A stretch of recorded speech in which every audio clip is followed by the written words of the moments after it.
Welcome to this video on 5 ways to draw a circle in sketch mode of Autodesk Fusion. To enter sketch mode, we click the sketch icon in the toolbar, or alternatively we can also type C, which is the shortcut for the circle tool. The next thing to do is to select the plane on which we want to make our sketch. I'm going to select the ground plane, so I click right now. To select the circle tool, we go to the toolbar and we can click the circle icon, or we can click the menu and find circle, and there we see that there are 5 ways to do it.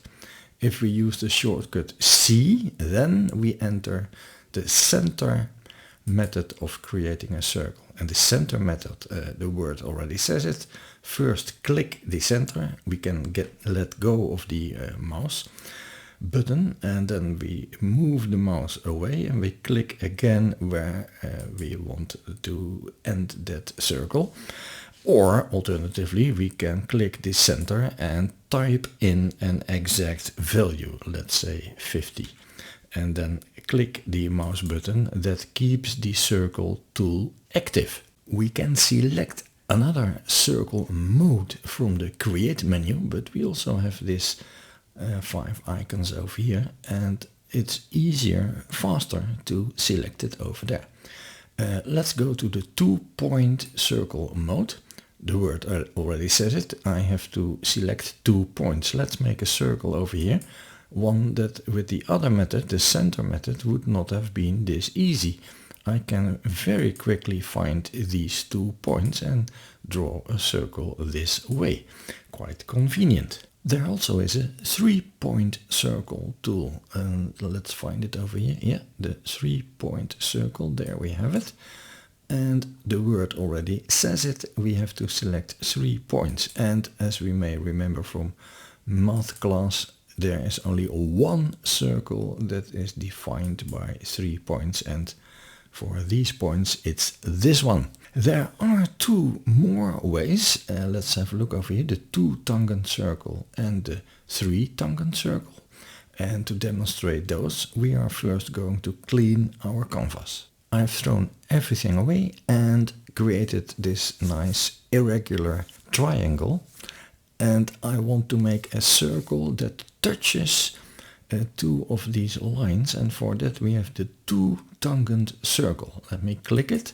Now we have to select 2 lines, so let me select these 2 lines and look what happens. A circle pops up and it is glued to these lines. I can move it around, I can even move it outside. It follows those lines.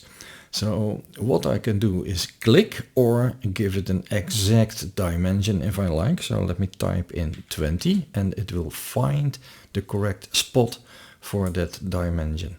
And I click the mouse to end the tool, but keep myself in circle mode. And I'm now going to have a look at the 3-tangent circle. And that word says it. We have to select 3 lines now. 1, 2, 3. And there is only one particular circle that exactly is tangential on those 3 lines. And that apparently is this circle. These were the 5 circle modes. To exit the tool, as always, we can hit escape or enter. Both of them bring us back in selection mode. Thank you for watching, and maybe see you back in the next video. In the meantime, have fun.